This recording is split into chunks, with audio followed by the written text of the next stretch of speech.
थोड़ा बड़ा होता है समझ में जितने क्वेश्चन लाएंगे एक बार जीपीएससी। तो इसमें समझो राउल्ट के नियम से सहायता से क्या करना, आवास विषय विलयन का आणविक द्रव्यमान कैसे ज्ञात करते हैं वो पता करना है। तो पहले नंबर तो अपन क्या करेंगे, इसकी कुछ राउल्ट की व्युत्पत्ति के आधार पर कुछ अपन फॉर्मूला सॉल्व करेंगे। तो पहले नंबर लिख रहे हैं किसी भी विलयन का आंसर,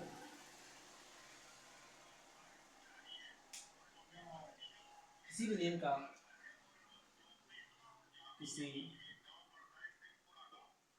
विलयन में W1 ग्राम एवं विलय को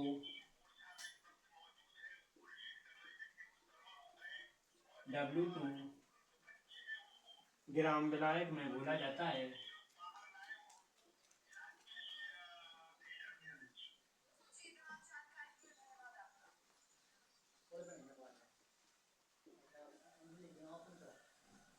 W2 विलायक में घोला जाता है तो तथा विलय एवं विलायक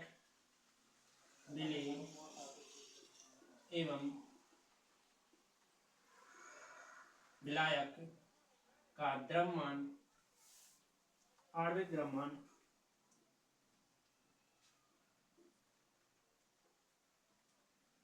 द्रव्यमान क्या है, M1 एवं M2 है।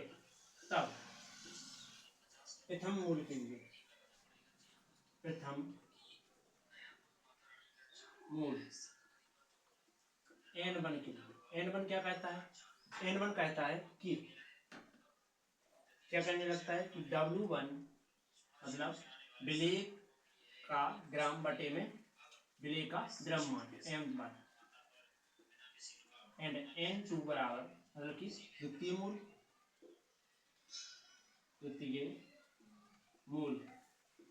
तो N2 क्या है, M2 नहीं, पहले भार लिखेंगे W2 बटे में M2।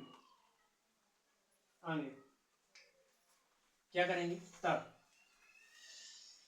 लिखेंगे, तब इसमें क्या करेंगे, विलय का मूल प्रभाव, विलय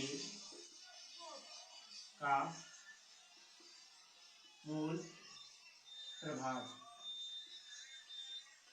क्यों आवाज मध्य कर लो, जिसका भी हो आवाज मध्य कर लो।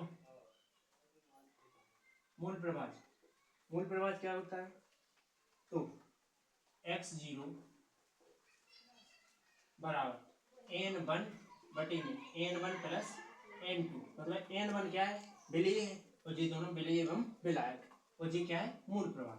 तो मूल प्रभाव को अपन ने अभी सिद्ध किया था कि P0 माइनस PS बटे में क्या होता है, P0 बराबर N1 का मान ये लिखा W1 बटे M1, इसके बाद W1 बटे M1 प्लस W2 बटे M2, ये इन दोनों के मान है, राइट। इसके बाद इसको आगे छोड़ देंगे, आगे करेंगे, फिर लिखेंगे। तब विलयन में N1 को N2 की अपेक्षा नगण्य मानते हैं। यदि विलयन को N1 एवं N1 से N2 के लिए नगण्य मानते हैं,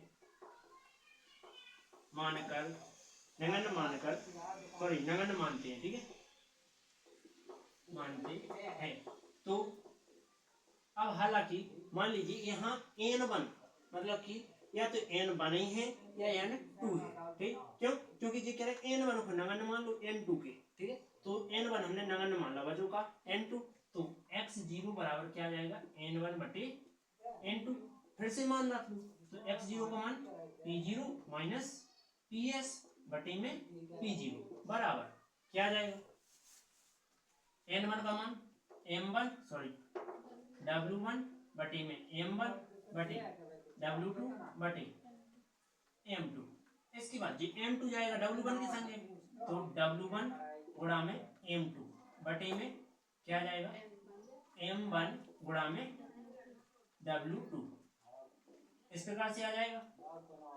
इसके बाद चलते हैं आगे। तो म्यूट करो इसको। इसके बाद देखो अपन ने इतना कर लिया, अब आगे और करेंगे, तो इसको मिटा देते हैं।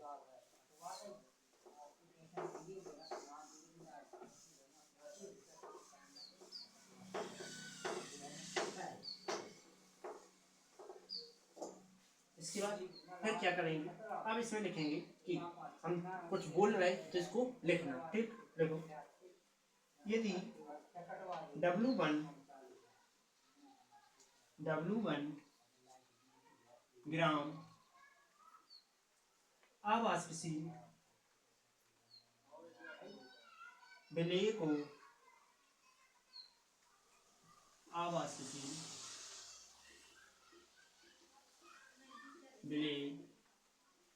को W2 ग्राम विलायक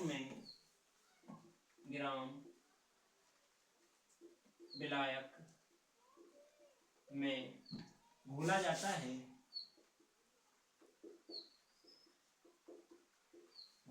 है तो P1 एवं P0 एवं PS का प्रायोगिक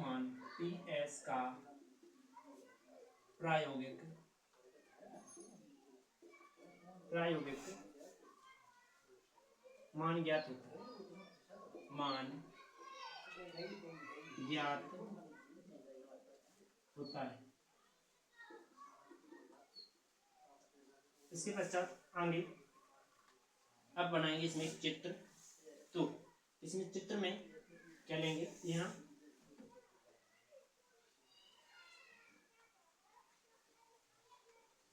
मैंने यू आकार की नली बना ली। ठीक, इसके बाद यहाँ एक पात्र बनाऊंगा जो कि गोलाकार होगा, एक यहाँ भी पात्र बनाऊंगा जो कि गोलाकार होगा, जो कि यहाँ से मतलब कि किसी चीज पर मान लीजिए रखे हुए हैं इस प्रकार से। ठीक, यहाँ से भी मैं मिटा देता हूँ थोड़ा कि लगना चाहिए कि किसी चीज पर रखे हुए हैं पात्र। ठीक है, इसके पश्चात यहाँ दो नली डाल देता हूँ। इसके बाद इस नली को नीचे तक द्रव में डुबा दिया जाएगा। हालांकि देखो कुंजी में चित्र बना हुआ है, सेवराल की कुंजी है और सेट इस पेज नंबर पर है। तो ये यहाँ से इस प्रकार की हो जा रहा है और यहाँ से ये इस प्रकार की हो जाएगा, जो कि यहाँ कुछ इस प्रकार करके कर दिया गया है। इसके बाद फिर इसको यहाँ से इस प्रकार से ऐड कर दिया गया है, जो कि कहाँ तक जाएगा, सीधा द्रव में डूबा रहेगा।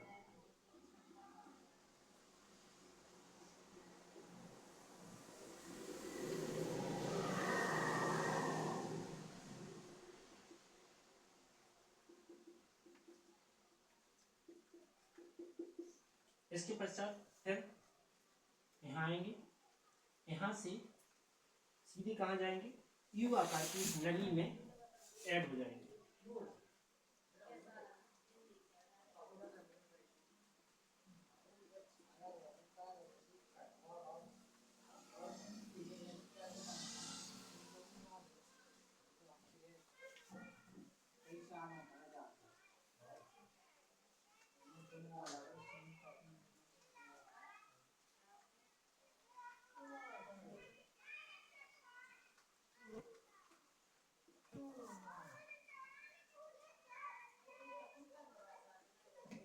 मैंने चित्र को उतना ज्यादा सजा के नहीं बनाया है, क्योंकि इसकी इतनी तुम फेयर पे बना सकते हो। मैंने केवल इसको समझाने के लिए ही बना रहा हूँ।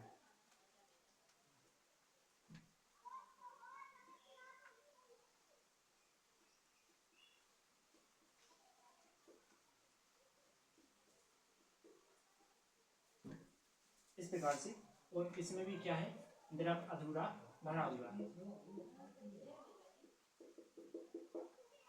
तो इसमें कुछ लिखेंगे, देखो उपरोक्त चित्र में आणविक द्रव्यमान ज्ञात करने के लिए प्रस्तुत है। उपरोक्त चित्र में आणविक द्रव्यमान ज्ञात करने के लिए प्रस्तुत है, जिसमें ए बल्ब में बिलियन, ये क्या भरा हुआ है, बिलियन, ए बल्ब में बिलियन, बी में शुद्ध विलायक, इसमें क्या है, बिलियन है,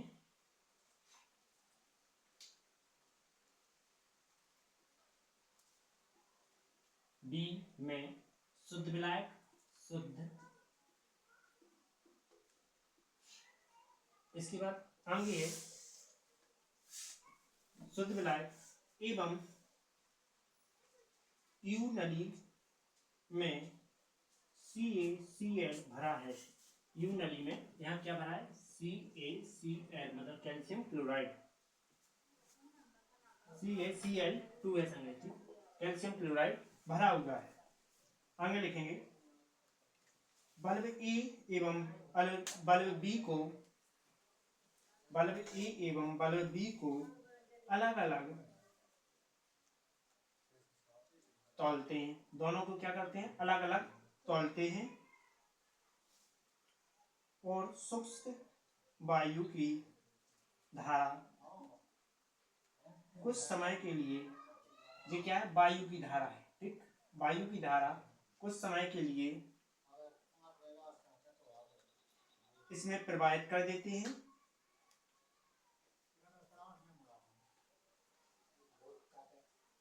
और फिर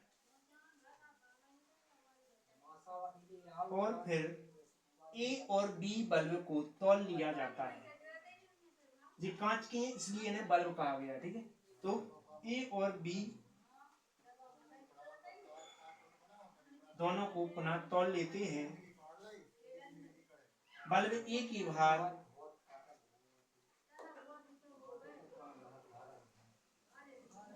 में कमी विलयन के वाष्प दाब के समानुपाती होता है। विलयन के वाष्प दाब के समानुपाती होता है। विलयन के वाष्प दाब के समानुपाती होता है एवं विलयन बल्ब बी की भार में कमी P0 माइनस PS के समानुपाती होता है।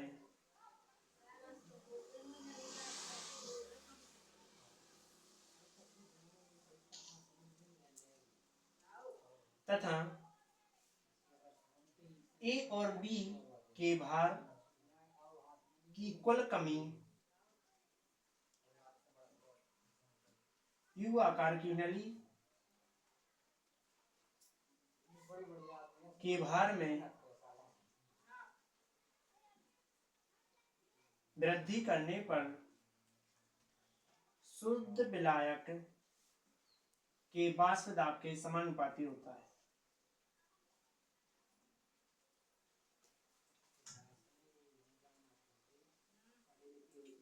समझो, पहली बात तो जो अपन ने जी लिखा था, जी कहाँ का लिखा था, अपन ने फॉर्मूला का लिखा था। फॉर्मूला में आया था कि W1 क्या कहलाता है, अवाष्पशील विलेय, W2 अवाष्पशील विलायक और P0 और PS प्रयोग के लिए मान लिए गए हैं, ठीक है। इसके बाद चलते हैं इसकी ओर, ठीक। यहाँ अपन क्या करेंगे, आणविक द्रव्यमान ज्ञात करने की कोशिश करेंगे।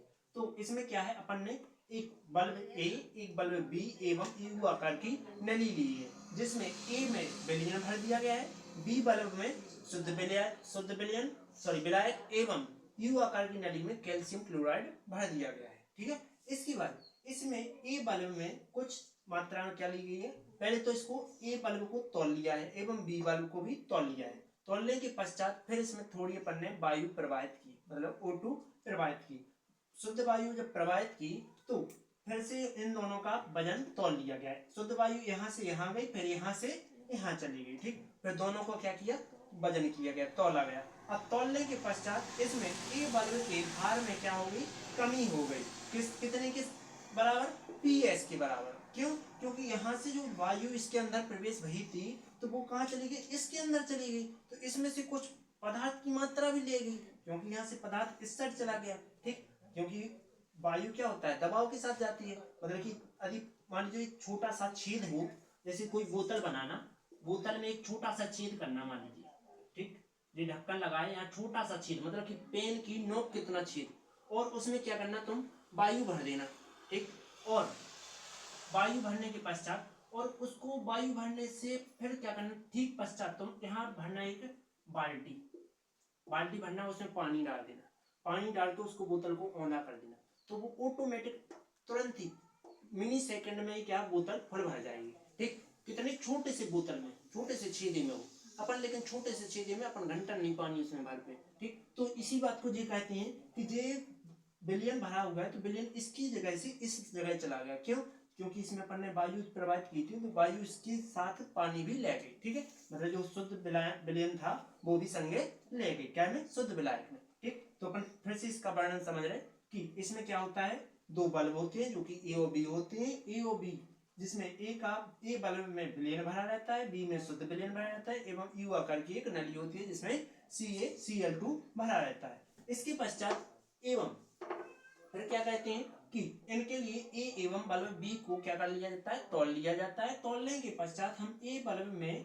वायु प्रवाहित करते हैं और फिर बी में भी वायु प्रवाहित कर देते हैं, एवं वायु प्रवाहित होने के पश्चात दोनों को पुनः तौल लेते हैं। दोनों को पुनः तौलने पर ए के बल्ब में क्या हो जाती है, कमी हो जाती है, किसकी, भार की, भार की कमी हो जाती है, तो जो किसके समानुपाती है, PS के। ठीक, एवं बल्ब बी है, बल्ब बी में भी भार की कमी हो जाती है, किसके भार के बराबर, P0 माइनस PS। ठीक, इसकी बात कहते हैं कि ये दोनों का भार कहाँ चला जाता है, यू आकार की नली में चला जाता है, जो कि वाष्प दाब के समानुपाती होता है। राइट, उम्मीद है समझ में आ गया होगा। चलते हैं इसी प्रकार का अगला टॉपिक की ओर।